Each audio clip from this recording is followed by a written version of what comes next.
The Wheatstone automatic system, which appeared in 1867, transmitted Morse code from a perforated paper tape or slip instead of from a Morse key. The system could transmit and record at speeds of up to 600 words a minute, much faster than a human operator. This transformed the newspaper industry because provincial papers could subscribe to a telegraphic news service instead of waiting for the London papers to arrive by train. In my fictional romance Emancipation, I'll give the link below, this caused political upheaval. The system uses a family of 3 machines. On the right, the tape perforator, in the middle, the tape reader transmitter, and on the left, the receiver printer. This video will show the transmitter in action. There's a shelf on one side that the perforated tape, known as the slip, passes along from right to left, pulled by that little slotted wheel. Inside, you can see that it was originally driven by chain and weights. These are missing, but the chain sprockets and winder are still there, which is unusual because most were converted to run off big external electric motors. At the other end, there's a speed limiter, parts of which are missing.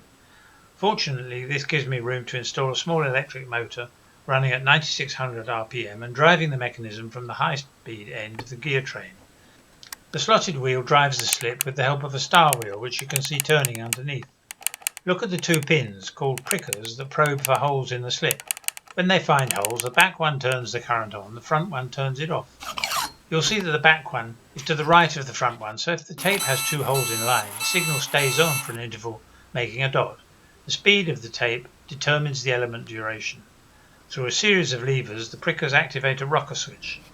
This is a mechanical device that desperately wanted to be a digital electronic computer in 1867. This is the rocker switch when I received the machine. When you run the machine without the slip, it produces a series of dots. I hadn't yet regulated the levers properly at this time, but you can see the bottom lever pushing the switch off. To prepare a slip, I started with this wonderful Creed keyboard perforator, which was made, I think, in the 1940s. It uses Wheatstone 2-level code, which continued from 1867 right up to the end of the Morse code era. I know next to nothing about Morse code, and I wanted to see how it would punch a repeated letter A, which is a dot dash. As you see, the dot is 2 holes in the same column, and the dash is a start followed by a stop 1 column later, then an empty column for the space between letters. I chose this short letter so it would show up on the oscilloscope and also be easily heard. The paper is thin and got a bit chewed up in the transmitter, so I made another one on the manual perforator using strips of heavier A4 paper. Werner Siemens claimed that Wheatstone copied this punch from his, but I think there's a major difference. Photos and drawings suggest that the Siemens punch and transmitter only used 1 row of data holes and no sprocket hole. If that's right, this 2-level code is Wheatstone invention and far superior, as one would expect after 15 years of progress in such a lucrative technology. The left button is the dot and the right a dash. The middle one punches a sprocket hole only, i.e. a space.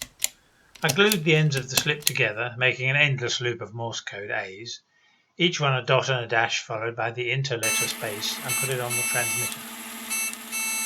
Opening the throttle is like starting the takeoff roll on a jumbo jet. I captured the Morse signal on scope, connected across the telegraph signal output terminals. There you see a dot element followed by an intra-character space of the same duration, followed by a dash, which is 3 dots long as prescribed, followed by an inter-character space of 3 dots in length.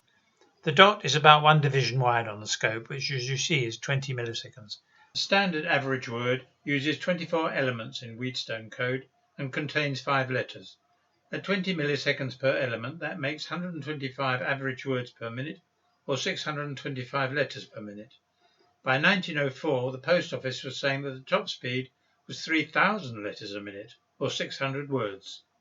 In my next video, I'll see whether Professor Wheatstone's receiver can print that fast, as it was claimed to do. Click the red button to subscribe, and the like button if you enjoyed the video. Hope to see you again soon.